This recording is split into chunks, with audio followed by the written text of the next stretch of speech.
No sé si recuerdan, hemos estado viendo los profetas menores y hoy tocó Abdías. Le pedí al hermano Miguel que si me ayudaba con la proyección de Abdías 1 usando la nueva traducción viviente, porque creo yo, bueno, quise usarla porque es más claro, es más, como se dice, más ilustrativo lo que está diciendo. Entonces, para tener o entender con más claridad, pues lo que estamos leyendo y de lo que trata el libro, ¿sí? Entonces, ¿sí alcanzan a ver todos?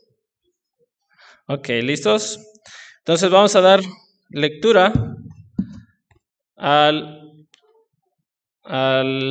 libro de Abdías. Déjenme, lo encuentro en mi Biblia.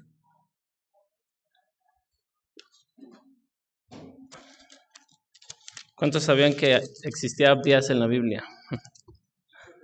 Muy poco usado, ¿verdad? Pero pues es la palabra de Dios.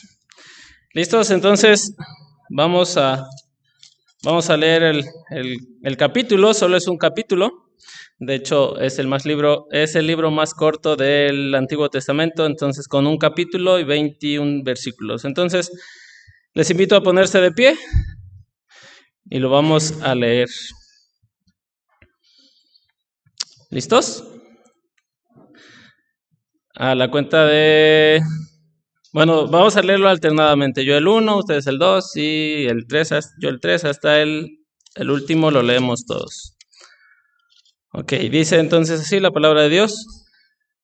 Esta es la visión que el Señor soberano reveló a Abdías acerca de la tierra de Edom.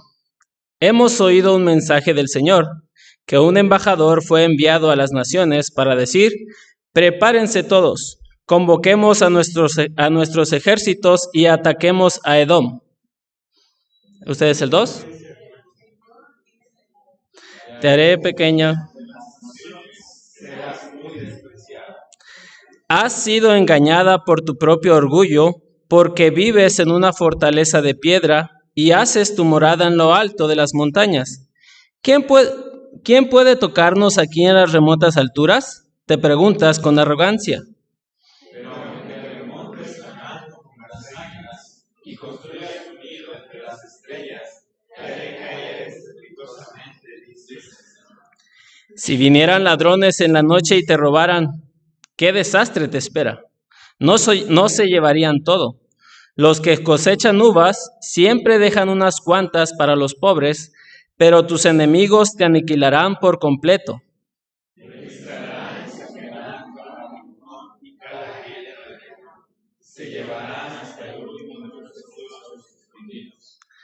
Todos tus aliados se volverán contra ti y ayudarán a expulsarte de tu tierra. Te prometerán paz mientras traman engañarte y destruirte. Tus amigos de confianza te tenderán trampas y ni siquiera te darás cuenta. En aquel día, una sola persona sabia quedará en toda la tierra de Edom, dice el Señor, pues destruiré en las montañas de Edom a los que tengan entendimiento. Los más poderosos guerreros de Temán sentirán terror, y todos en las montañas de Edom serán exterminados en la masacre. A causa de la violencia con la que trataste a tus parientes cercanos a Israel, te llenarás de vergüenza y serás destruido para siempre. Cuando tus parientes fueron invadidos, te mantuviste al margen y te negaste a ayudarlos. Los invasores se llevaron su riqueza y echaron suertes para repartirse Jerusalén, pero tú actuaste como un enemigo de Israel. No debiste alegrarte cuando desterraron a tus parientes a tierras lejanas. No debiste gozarte cuando el pueblo de Judá sufría semejante desgracia. No debiste hablar con arrogancia en este terrible tiempo de angustia. No debiste saquear la tierra de Israel mientras ellos sufrían semejante calamidad.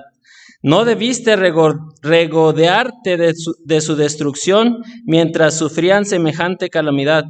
No debiste robar sus riquezas mientras sufrían semejante calamidad. No debiste pararte en la encrucijada para matarlos y intentarlos escapar. No debiste capturar y entregar a los sobrevivientes y sobrevivir el miedo de angustia. Se acerca el día cuando yo, el Señor, juzgaré a todas las naciones paganas. Como le hiciste a Israel, así se hará contigo. Todas tus malas acciones recaerán sobre tu cabeza. Así como declaraste a tu pueblo en santo, así tú y las naciones vecinas declararán el castigo que derramaré sobre ti. Sí, todas las naciones se tambalearán y desaparecerán de la historia. Sin embargo, Jerusalén será un refugio para los que escapen, será un lugar santo, y el pueblo de Israel regresará para reclamar su herencia. El pueblo de Israel será un pueblo helénico, y Edom un campo de hierba seca. Los descendientes de José serán como llama que retirará a través del campo, de buen grupo. No quedará nadie en mi vida, no. Yo el Señor me he hablado. Entonces mi pueblo que vive en el Negev ocupará las montañas de Edom. Los que viven en las colinas de Judá poseerán las llanuras de los filisteos y se apoderarán de los campos de Efraín y de Samaria. Y el pueblo de Benjamín ocupará la tierra de Galaad. Los desterrados de Israel volverán a su tierra y ocuparán la costa de Fenicia hasta Zareta, al norte. Los cautivos de Jerusalén, desterrados en el norte, volverán a casa y recordarán los pueblos de Negev. ¿Todos? Los que hayan sido rescatados subirán al monte Sión en Jerusalén para gobernar sobre las montañas de Edom, y el Señor mismo será rey. Vamos a orar, hermanos. Señor, gracias te damos por este día que nos concedes. Gracias, Padre, por la gracia que nos muestras en nuestras vidas día con día, Señor. También por la oportunidad que tú nos das, Dios, de poder reunirnos, Señor, entre la semana, Señor, para poder escuchar tu palabra, Señor. Te ruego, Padre, que sea tu palabra, que sea tu voz la que habla en nuestros corazones, Dios, que tu Espíritu, Señor, obre en nuestro corazón y nos ayude a entender lo que tú quieres que aprendamos en esta noche, Señor. Ayúdame, dame palabras sencillas, claras, Señor, para exponer y Padre, ayúdanos pues y obra, Señor, en nuestro corazón y ayúdanos a deleitarnos en conocerte cada vez más, Padre. Trae con bien, si es que hay alguno que todavía viene en camino, Señor, que tú le guardes y que pueda también estar con nosotros, Padre, en esta noche. Te damos gracias pues por todo, Dios, en el nombre de tu Hijo amado Jesucristo.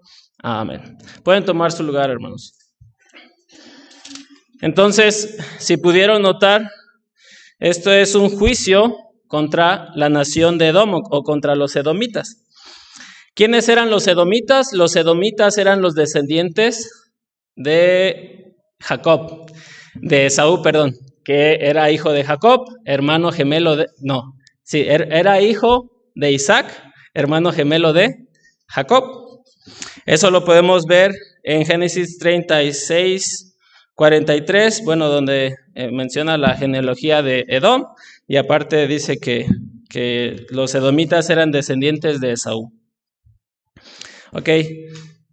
Desde el libro de Génesis podemos observar que desde el principio del nacimiento de Esaú y de Jacob había una rivalidad entre ellos dos. Había una rivalidad entre Jacob y Esaú, y vemos en Génesis 25, 24 que dice que desde el vientre de su madre estaban peleando, ¿no? Y hasta vemos que Rebeca pues se aflige también. Entonces, bueno, y aparte fue Dios quien le dijo que iba a haber enemistad entre esas dos naciones y que las dos naciones iban a ser fuertes y etcétera, ¿no? Pero entonces había dicho que el mayor iba a servir al menor. Entonces, desde el principio, desde que nacieron ellos dos, pues vemos una rivalidad, una enemistad entre ellos dos, entre Esaú y Jacob. También más adelante, cuando crecieron, vemos cómo, vamos a decirlo así, había cierta enemistad, y pues Jacob tomó ventaja, ¿no? Cuando le robó su primogenitura por un plato de lentejas. Entonces, en lugar de, pues es mi hermano, yo le comparto tiene hambre y pues veo por él, pero Jacob tomó ventaja de eso, ¿no? Por la rivalidad que había en ellos dos. También vemos más adelante que cuando Jacob le roba la bendición, de hecho pues su nombre es usurpador, Jacob le roba la bendición a Esaú. En lugar de decirle a su madre, ya ven que fue Rebeca la que incitó a Jacob para que le robara la primogenitura. En lugar de decirle a su madre, pues no lo hagas, o no, mejor deja que no hay que hacerlo, etcétera, etcétera, o rehusarse a hacerlo, pues él lo hizo. Y eso generó más enemistad entre ellos dos, más rivalidad entre los pueblos. Tanta fue la enemistad que había entre ellos dos, que Jacob tuvo que huir porque Esaú lo quería matar. Y más adelante, pues vemos que Jacob fue con Labán, su tío, y ya pues creció su familia y todo, etcétera. Entonces al regresar también vemos que Jacob tenía miedo cuando iba a pasar por la tierra donde se encontraba Esaú, ¿no? Porque pensaba que Esaú lo iba a matar, y hasta hizo, de todo lo que llevaba, pues hizo ¿cómo se dice? Hizo varios grupitos, etcétera, etcétera, ¿no? Pensando que Esaú, pues, sabiendo y conociendo a Esaú, pues era su hermano, lo conocía desde chico, pues pensando que pues todavía lo quería matar y todavía iba a destruir a su familia, por así decirlo, ¿no? Pero vemos en la historia que pues no fue así. Esaú pues dice que corrió a abrazar a Jacob, y entonces hubo una como tipo reconciliación. Pero a pesar de esa reconciliación que hubo por parte de Esaú y de Jacob, que observamos en Génesis 34, los descendientes de Esaú, que son los edomitas, que también son conocidos como los idumeos, nunca se llevaron bien con los descendientes de Jacob, es decir, con el pueblo de Israel. Ya cuando Israel era una nación, como mencioné también, los edomitas era una nación poderosa, eran comerciantes y vivían en las montañas, etcétera, etcétera, ¿no? Y entonces, a pesar de que de esa reconciliación que hubo por parte de Esaú y por parte de Jacob, todavía los descendientes de Edom, pues sentían como cierto recelo. Y eso lo podemos notar durante la historia del pueblo de Israel. En Números 20 y 21, si quieren ir conmigo.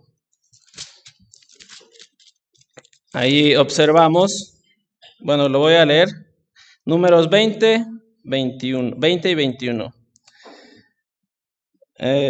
Dice, pero él respondió, es cuando Israel va caminando hacia la tierra prometida, y en el 20 dice, pero él respondió, no pasarás, y salió Edom contra él con mucho pueblo y mano fuerte. No quiso pues Edom dejar pasar a Israel por su territorio, y se desvió Israel de él. Entonces vemos que la enemistad de los edomitas todavía estaba contra el pueblo de Israel. También, a pesar de que el pueblo de Edom le rehusó el paso a Israel cuando iban hacia la tierra prometida y tuvieron que dar toda la vuelta, a pesar de eso, Dios le dijo al pueblo de Israel que ellos los consideraran como su hermano, puesto que eran parientes, ¿no? La tierra de Jacob y Esaú eran parientes, y entonces todos sus descendientes pues tienen en cierta manera cierto parentesco. Entonces vemos que todavía los edomitas tienen cierta enemistad contra el pueblo de Israel. También más adelante, ya en el tiempo de los reyes, según la historia, se opusieron a Saúl, se opusieron a Salomón, pelearon contra Josafat, se rebelaron contra Joram, fueron conquistados por Amasías y se rebelaron contra Acaz. Ya mucho tiempo más adelante, ya en tiempos de Jesús, Herodes el Grande, que era un edomita, se convirtió en el rey de Judea bajo el Imperio Romano, en el 37 a.C. Y en un sentido, vamos a decirlo así, también se veía la enemistad entre Esaú y Jacob, pues sabemos y conocemos que Herodes mandó matar a todos los niños, sabiendo, pues quería matar a Jesús, ¿no? Que había nacido apenas. Y mandó a asesinar a todos los niños. También se sabe en la historia que los edomitas participaron en la rebelión de Jerusalén en contra de Roma. y fueron derrotados junto con los judíos en el año 70 después de Cristo, cuando los romanos conquistaron Jerusalén y la destruyeron. Y de una manera irónica, los edomitas aplaudieron cuando los babilonios destruyeron y conquistaron Jerusalén en el 586 a.C. Esto fue en poco tiempo antes de David, puesto que David lo declara en el Salmo 137:7. Entonces, si quieren acompañarme, Salmo 137:7. Vemos lo que... Bueno, esto es creo es un canto de los hijos de Asaf, y es un lamento de los cautivos en Babilonia, y dice así, Salmo 137:7 dice: Oh Jehová, recuerda contra los hijos de Edom el día de Jerusalén, cuando decían, arrasadla hasta los cimientos.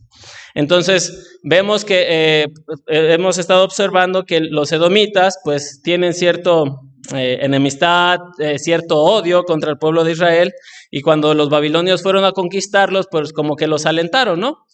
Y aquí lo podemos ver cuando los cautivos expresan esto respecto a los edomitas. También durante la conquista de Jerusalén en el año 70, como ya mencioné, ya no se volvió a hablar de los edomitas, pues fueron borrados del mapa, como lo leímos en Abdías, en el versículo 10 y en el versículo 18. Entonces, si quieren ir conmigo a Abdías, y yo lo perdí. En Abdías, que lo leímos, pues ahí decía que iban a ser exterminados. En el versículo 10 dice: a causa de la violencia con la que trataste a tus parientes cercanos de Israel, te llenarás de vergüenza y serás destruido para siempre. Y en el versículo 18 dice: el pueblo de Israel será un refugio violento y Edom un campo de hierba seca. Los descendientes de José serán una llama que rugirá a través del campo, devorándolo todo. No quedará nadie con vida en Edom. Yo, el Señor, he hablado. Entonces vemos que la profecía se cumplió. En el año 70, pues ya el pueblo de Edom fue, pues vamos a decirlo así, desapareció. Y ya no hubo rastro de ellos. Y es lo que vemos en esta profecía en Abdías, ¿no? Entonces, ya regresando a Abdías, en los primeros versículos vemos un llamado por parte del Señor para que todas las naciones se levanten contra Edom. Y lo voy a leer. Dice: esta es la visión que el Señor soberano reveló a Abdías acerca de la tierra de Edom. Hemos oído un mensaje del Señor, que un embajador fue enviado a las naciones para decir: prepárense todos, convoquemos a nuestro ejército y ataquemos a Edom. Entonces, como pudimos ver cuando leímos el pasaje de Abdías, pudimos ver que todo esto lo que leímos pues es un juicio contra Edom. Y vamos a ver por qué fue este juicio. En el versículo 5 al 9 vemos que este juicio iba a ser una devastación total. Iba a arrasar completamente y como más adelante, bueno, como lo mencioné, no iba a quedar nada de Edom. Sus enemigos iban a arrasar con todo y no quedaría nada. Y esto lo vemos en el versículo 5 al 9. Lo voy a leer otra vez. Dice: si vinieran ladrones en la noche y te robaran, ¿qué desastre te espera? No se llevarían todo. Los que cosechan uvas siempre dejan unas cuantas para los pobres, pero tus enemigos te aniquilarán por completo. Registrarán y saquearán cada rincón y cada grieta de Edom. Se llevarán hasta el último de los tesoros escondidos. Todos tus aliados se volverán contra ti y ayudarán a expulsarte de tu tierra. Te prometerán paz mientras traman engañarte y destruirte. Tus amigos de confianza te tenderán trampas y ni siquiera te darás cuenta. En aquel día ni una sola persona sabia quedará en toda la tierra de Edom, dice el Señor, pues destruiré en las montañas de Edom a todos los que tengan entendimiento. Los más poderosos guerreros de Temán sentirán terror, y todas en las montañas de Edom serán exterminados en la masacre. Por lo tanto, podemos ver que este juicio es un juicio total, ¿no?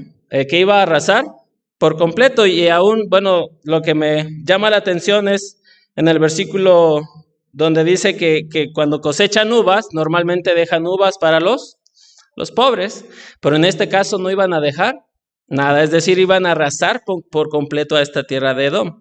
Ahora, ¿por qué? ¿Cuál es esta razón de la aniquilación total de este pueblo? Y esto lo observamos en los versículos 10 al 14. Lo voy a leer. Y dice: a causa de la violencia con la que trataste a tus parientes cercanos de Israel, te llenarás de vergüenza y serás destruido para siempre. Cuando tus parientes fueron invadidos, te mantuviste al margen y te negaste a ayudarlos. Los invasores se llevaron su riqueza y echaron suertes para repartirse Jerusalén, pero tú actuaste como un enemigo de Israel. No debiste alegrarte cuando desterraron a tus parientes a tierras lejanas. No debiste gozarte cuando el pueblo de Judá sufría semejante desgracia. No debiste hablar con arrogancia en ese terrible tiempo de angustia. No debiste saquear la tierra de Israel mientras ellos sufrían semejante calamidad. No debiste regodearte de su destrucción mientras sufrían semejante calamidad. No debiste robar riquezas mientras sufrían semejante calamidad. No debiste pararte en la encrucijada para matar a los que intentaban escapar. No debiste capturar y entregar a los sobrevivientes en su terrible tiempo de angustia. Entonces, esta es la razón de dicho juicio, de que fuera un juicio severo, un juicio completo, ¿cómo se le dice? Que arrasaron con todo. Entonces, esto fue la razón. ¿Por qué? Porque si se fijan, aquí en los versículos, Dios aún los declara como parientes de ellos, es decir, sus familiares, sus parientes, aún a pesar de que ven sufrir a sus hermanos, por así decirlo, a ellos no les importaba. De hecho, dice en el versículo 14 que ellos mismos los entregaban, ¿no? Es decir, y miren, allá van. Es cuando atacaron los babilonios, los asirios y todos los pueblos que invadieron Israel. En lugar de ayudarlos, pues son sus parientes, no, ellos los agarraban y los entregaban. Entonces, esta fue la razón por la cual el juicio contra Edom fue muy severo. Los violentaron, se alegraron cuando vieron a sus parientes que fueron desterrados y fueron llevados a otro país. Se mantuvieron alejados, así como, yo no meto las manos, son ellos, a mí no me digas nada, etcétera, etcétera, ¿no? Entonces, cuando fueron a conquistar otras naciones al pueblo de Israel, pues ellos se quedaron al margen, no hicieron nada por ayudarlos. Y vemos aquí que Dios los consideraba al pueblo de Edom como parientes de los israelitas. Entonces, esta es la razón por la cual el castigo o el juicio para Edom fue muy severo. Entonces, el odio que tienen los edomitas contra el pueblo de Israel también lo podemos observar en el Salmo 83, 4 al 6. Entonces, si quieren, vayan conmigo. Salmo 83, 4 al 6. Dice 83, 4 al 6. Bueno, lo voy a leer en la Valera. Salmo 83, 4 al 6. Dice: han dicho, venid y destruyámoslos para que no sean nación y no hayan más memoria del nombre de Israel. Porque se confabulaban de corazón a una, contra ti han hecho alianza, las tiendas de los edomitas y de los ismaelitas, Moab y los agarenos. Entonces vemos aquí otra vez que los edomitas pues se hacían alianza contra otros pueblos para ir contra el pueblo de Israel. También vemos en Ezequiel 35, del 5 al 7. Dice, igual, bueno, el subtítulo del capítulo dice profecía contra el monte Seir. El monte Seir se encuentra en Edom, entonces es una profecía contra los edomitas también.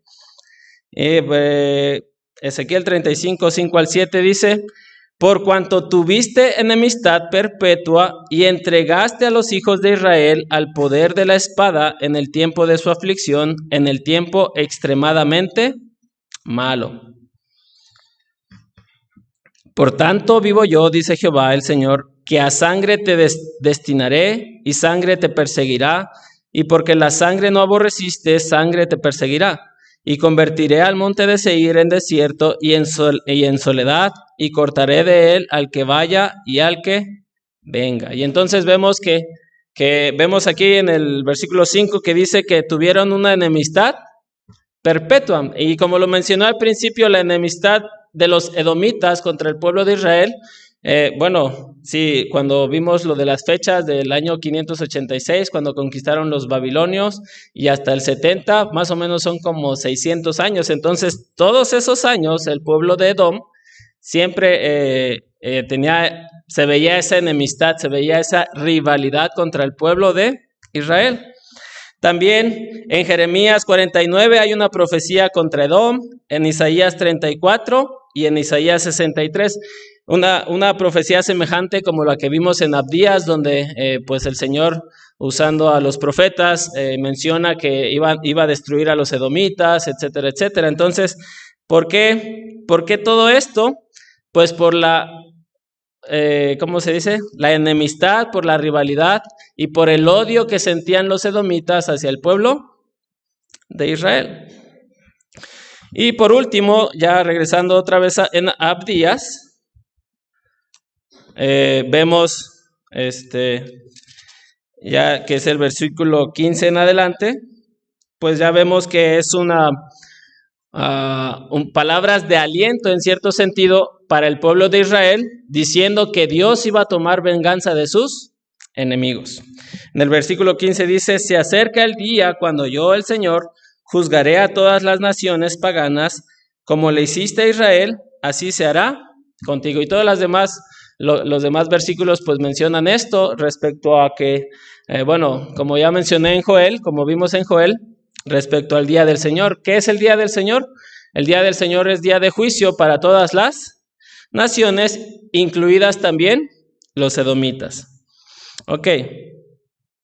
Entonces, haciendo un resumen y como hemos estado viendo, la profecía de Abdías es una profecía contra los edomitas, un juicio severo, un juicio terrible. Vemos las razones, y las razones son porque los hijos de Edom, la nación de Edom, que es considerada parientes del pueblo de Israel, es decir, hermanos, puesto que los edomitas, como ya mencioné, son descendientes, pues sí, son parientes de Jacob, del pueblo de Israel.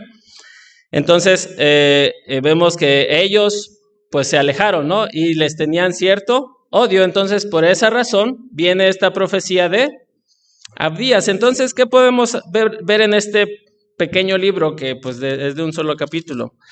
Pues vemos lo que causa o las consecuencias de las enemistades, ¿no? Como vimos, la enemistad desde Jacob y Esaú, cómo luchaban, cómo se peleaban, Esaú quería matar a Jacob, etcétera, etcétera. Y de ahí toda esa rivalidad se fue contagiando en cierta manera a sus descendientes. Vemos siempre que el pueblo de Edom atacaba o no dejaba o obstruía pues el camino del pueblo de Israel. Y fueron siempre los edomitas los que, vamos a decirlo así, los que pues buscaban, vimos que se aliaron contra otras naciones para conquistar al pueblo de Israel, para destruirlos, etcétera, etcétera, ¿no?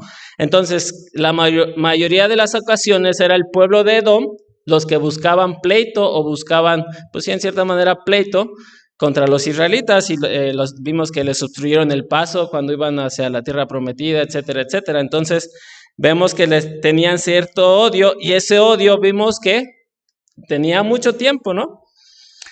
Y por último, vimos que Dios trajo juicio devastador sobre una nación por su sentimiento de enemistad perpetua que tenía contra otra nación. Es decir, y en este caso pues fue el pueblo de Israel, ¿no? Y sabemos que pues Dios considera al pueblo de Israel como suyo. Entonces es por eso la razón de este juicio que el profeta Abdías pues proclama contra los edomitas. Ahora, ¿qué es lo que nosotros podemos obtener de esto? Pues podemos ver las consecuencias de la enemistad, de una rivalidad, de un cierto odio, ya sea hacia una persona o hacia pues, una familia, etcétera, etcétera, ¿no? Entonces, ¿qué es la enemistad? La enemistad es un sentimiento de odio o una aversión entre dos o más personas. Y vamos a ver qué es lo que dice el Nuevo Testamento respecto a eso, a las enemistades.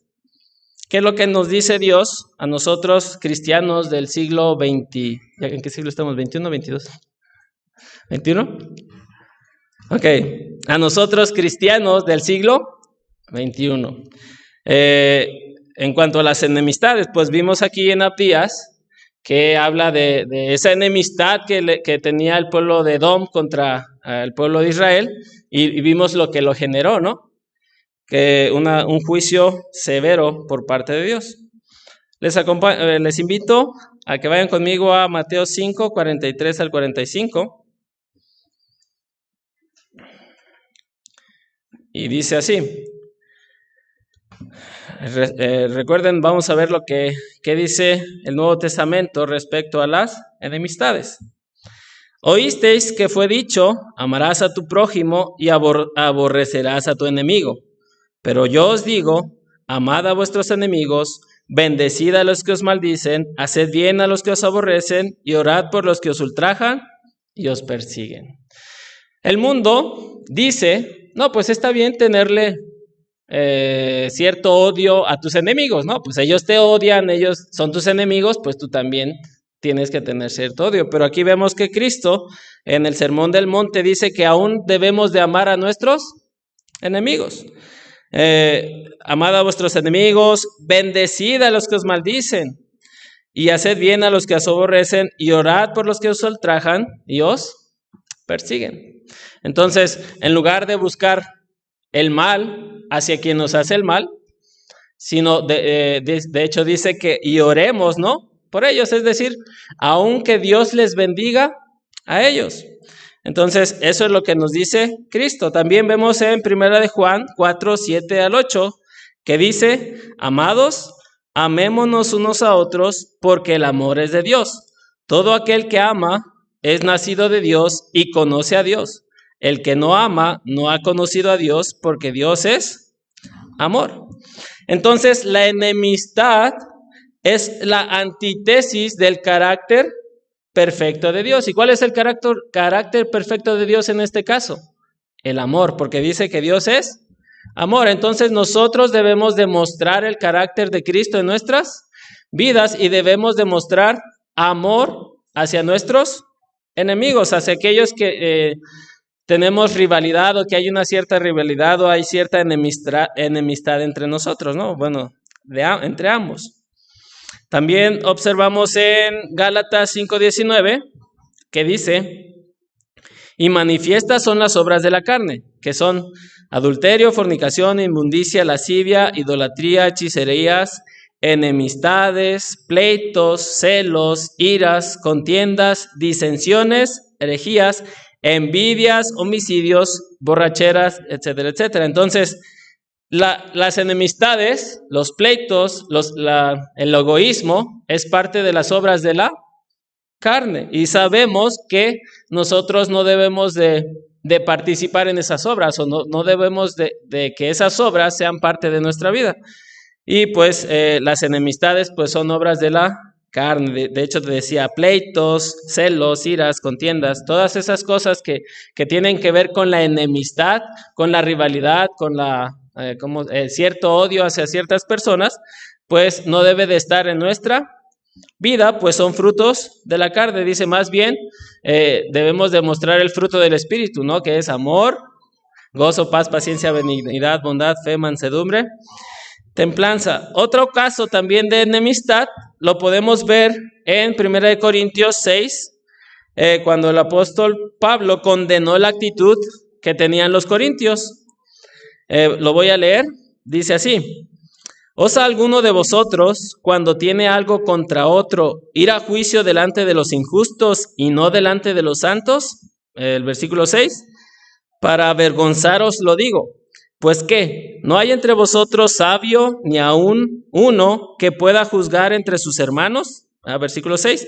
Sino que el hermano con el hermano pleitea en juicio, y esto ante los incrédulos. Así que, por cierto, es ya una falta en vosotros que tengáis pleitos entre vosotros mismos. ¿Por qué no sufrís más bien el agravio? ¿Por qué no sufrís más bien el ser defraudados? Entonces vemos que Pablo estaba reprendiendo a los corintios porque había pleitos entre ellos, entre esa iglesia, y ellos hasta eran capaces de llevarlos, en este caso, pues a la policía, ¿no? A los juzgados. No, pues aquel hermano me hizo esto, entonces va y lo acusa contra los incrédulos, dice que son pues los juzgados, ¿no? Entonces Pablo los regaña en cierto sentido, diciéndoles que esto no debe de ser así. Y otros pasajes también vemos en Efesios 2:15 o Romanos 12:18. Entonces, y podemos observar más pasajes respecto a la enemistad, que debemos en lugar de ¿cómo se dice? De mostrar, que debemos demostrar amor a nuestros enemigos en lugar de odio, ¿no? Como les dije al principio, si ellos me odian, pues está bien, yo también los odio. Si ellos les caigo mal, pues está bien que ellos también me caigan, ellos también me caen mal, etcétera, etcétera, ¿no? Pero al contrario, Dios nos dice que debemos demostrar amor. Ahora, ¿en qué maneras se manifiesta esta enemistad o esta rivalidad entre las personas? Por ejemplo, puede haber chismes contra otros. No, pues ya viste, como a mí me cae mal cierta persona, yo voy y planto chisme. Mira, es así y así y así, o etcétera, ¿no? Estoy sembrando cierta discordia entre los hermanos, ¿no? Porque yo tengo cierta enemistad o rivalidad contra esa persona, o también haciéndole bullying, ¿no? Como vemos que era muy famoso, ahorita no sé, ya no sé tanto, pero antes recuerdo que se hizo famoso lo del bullying, ¿no? Entonces uno le hace bullying a uno, ¿por qué? Porque lo odia, ¿no? Y hace comentarios ofensivos a una persona, ¿por qué? Porque pues le cae mal o pues no lo ama, no está mostrando amor, sino le está haciendo bullying o lo está también intimidando, ¿no? También cuando alguien hace comentarios públicos sobre una persona, aprovechamos lo de las redes sociales, ¿verdad? Igual comentamos ahí, alguien hace un comentario y el otro, pero tú eres igual, o no sé qué le pone, ¿no? Entonces es una manera de mostrar enemistad, o también hacerle la vida imposible a otro, ¿no? Ahí está molesta y está hablando mal de él, a sus espaldas, etcétera, etcétera, con agresiones verbales, lo está insultando, etcétera. Y vemos que en esa persona se muestra un profundo sentimiento, o es notable un profundo sentimiento de odio, y entonces pareciera como que esa persona con esa persona pues no se llevan y no están mostrando amor, pues, si se ve que hay una rivalidad. Ahora, ¿por qué razón puede haber una rivalidad o una enemistad? Puede ser por egoísmo, a lo mejor, tú estás viendo que le cae mal, no, tú estás viendo que cierta persona está prosperando y eso te genera cierto resentimiento, ¿no? Y hay egoísmo, que a esa persona le está yendo mejor en la vida, a lo mejor su situación económica es mejor que la tuya, entonces, pues por egoísmo puede haber esa rivalidad. Esa persona tiene todo lo que yo quiero, etcétera, etcétera, ¿no? Entonces, genera cierto egoísmo y el egoísmo genera la rivalidad o la enemistad entre esos hermanos. También puede ser por competencia, es decir, tú actúas de una manera soberbia, es decir, no, pues esa persona se cree mejor que yo, tú ves que como que actúa, ¿no? Que siempre como que piensas que lo hace nada más para llamar la atención, etcétera. Entonces tú ves como cierta competencia, ¿no? De esa persona. Entonces, por por esa competencia se genera cierta rivalidad. O también muy sonado por problemas de dinero, ¿no? Que vemos que hay una persona, un hermano, que a lo mejor no pide prestado y no paga, y entonces también pues se genera cierta enemistad porque cierta persona le... ¿Qué suena? Ok, cierta persona le pidió prestado dinero y no se lo pagó, y entonces ya se genera una enemistad o rivalidad o cierto odio. Mira, esa persona no me paga, etcétera, etcétera. Entonces, como dice Eder, ¿no? Que cuando presta una cantidad que no te duela perderla, ¿no? Entonces, porque sí, puede haber el riesgo, ¿no? Hay personas que piden cierta cantidad y entonces, como digo, genera cierta enemistad por el dinero o muchas otras cosas, ¿no? También, no sé, hermanos, ¿cuántos casos no hemos oído o no hemos visto en donde los hermanos, estoy hablando de hermanos carnales, de sangre, se ve que no se quieren, ¿no? No se ve cierto odio, cierto resentimiento entre esos hermanos. E inclusive también aquí en la iglesia se puede notar eso. O entre familiares que la suegra no quiere a la nuera, o el suegro al yerno, etcétera, etcétera, ¿no? O entre nueras, o entre los familiares, las nuevas familias que se generan, ¿no? Entonces vemos que eso también es, es una enemistad. O también vemos casos donde se pelean por la herencia, ¿no? Ahí vemos que hay hermanos que se pelean por la herencia. De hecho, yo conocí un caso de que los familiares pues no le hablaban a ciertos hermanos, se murió la mamá, y entonces ahora sí le buscaron hablarle al hermano, pero el hermano pues les tenía odio, entonces rompió el testamento y se hizo un relajo, un merequetengue. Y etcétera, etcétera. O también vemos, como son en estas fechas, ya sabemos que son de reuniones familiares, ¿no? Entonces también podemos ver casos donde, pues la celebración se va a hacer en tal casa, ¿no? De la mamá. Pero va a ir fulanito. No, es que no me cae bien fulanito, entonces yo no quiero ir porque va a ir fulanito, etcétera, etcétera. Y todas esas cosas que se escuchan chistosas, se escuchan en cierta manera como que son ridículas, pero existen, pasan aquí en la iglesia. Y muchas otras cosas más. O también los grupitos que se hacen en las iglesias. No nada más en esta, ¿verdad? También en otras iglesias. No, que hay ciertos hermanos que hacen un grupito, no, que no te juntes con aquello, porque este es del grupito de este, ¿no? Recuerdo cuando estaba más chico en los grupos de jóvenes que había cierto grupo de no sé si decir, de señoritas, pues, que no le hablaban a estas, y que porque esta le gustaba a este muchacho, y entonces aquel, se hacía un relajo. Y pues eso es una enemistad, como digo, se escucha absurdo, pero pasa. Entonces hay enemistades, y como vimos, ¿no? El pueblo de Edom, por mucho tiempo, como mencioné, aproximadamente 600 años estuvo mostrando cierto odio por el pueblo de Israel. Y como vimos, a pesar de que eran parientes, eran naciones parientes, a pesar de que eran parientes, eran hermanos, pues aún así mostraron odio, mostraron, pues sí, cierta enemistad contra el pueblo de Israel, y vemos en Abdías que Dios los juzga, y vemos que este juicio pues fue un juicio muy severo. Ok, entonces, hermanos, la invitación es que no haya este pecado en nuestras vidas, que nos examinemos, que examinemos nuestro corazón y vemos si haya una enemistad que tengamos contra un hermano,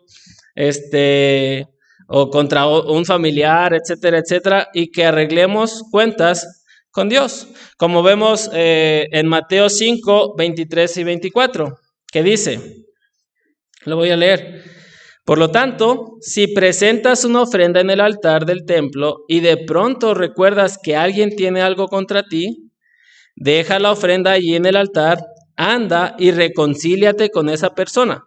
Luego ven y presenta tu ofrenda a Dios.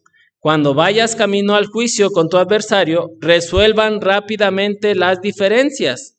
De no ser así, el que te acusa podría entregarte al juez, quien te entregará a un oficial y te meterá en la cárcel. Entonces, si eres tú el que tiene tú sientes una enemistad contra un hermano, pues ve y arregla esa enemistad con el hermano. A lo mejor y el hermano no tiene esa enemistad, ese celo, y entonces dice, sí, no hay problema, ¿no? Podría pasar. O si tú presientes o sabes que otra persona tiene algo contra ti, igual, ve, busca, trata de arreglar ese asunto y habla con él, como lo vimos en Mateo 5. Y tú haz tu parte de mostrar amor y amistad hacia esa persona que tú crees que tiene cierto resentimiento contra ti, etcétera, etcétera. Ahora, ¿y cómo voy a amar a mi hermano? Digo, a mi enemigo, mostrando el amor de Dios en nuestras vidas. Y recordando lo que dice 1 Juan 4:7, el que no ama no ha conocido a Dios, porque Dios es amor. Entonces, si eres cristiano, si en verdad eres hijo de Dios, tú vas a poder perdonar, porque Dios es amor y Cristo vive en tu corazón.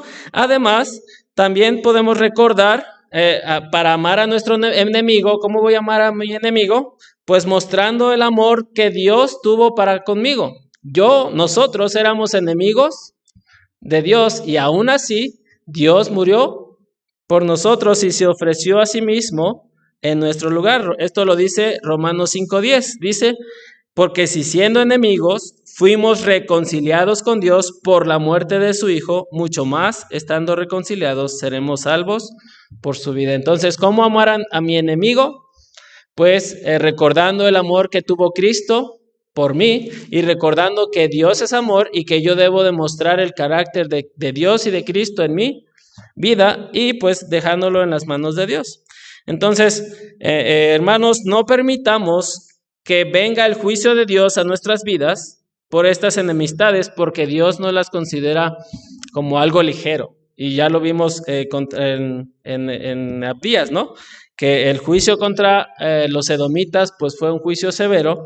¿Y por qué razón fue el juicio? Porque los edomitas sentían cierta enemistad, cierto odio contra el pueblo de Israel. Entonces arreglemos cuentas con aquellos con los que pues no estamos bien, ¿no? Vamos a orar, hermanos, les invito a cerrar los ojos e inclinar la cabeza. Oremos. Señor, gracias te doy por esta oportunidad que tú me das de exponer tu palabra, Señor. Que sea tu Espíritu, Padre, el que hable a nuestro corazón y nos redarguya y nos ayude a aplicar esto que vimos respecto a la enemistad, a la rivalidad que puede haber entre nosotros, tus hijos. Ayúdanos, Señor, a poder perdonarnos unos a otros, a mostrar amor aún a nuestros enemigos, Señor. Y ayúdanos pues a amarnos unos a otros y que el amor de Cristo se muestre, Dios, en esta iglesia, que ese pecado de enemistad, de pleitos, de odios, de cualquier cosa que va en contra tuya, Señor, no pueda ser de impedimento, Señor, para que tu iglesia o esta iglesia pueda crecer, Señor. Ayúdanos pues. Y gracias te damos por esto que tú nos has mostrado en tu palabra, Señor. Te pido y te doy gracias pues por todo, en el nombre de tu Hijo amado Jesucristo. Amén.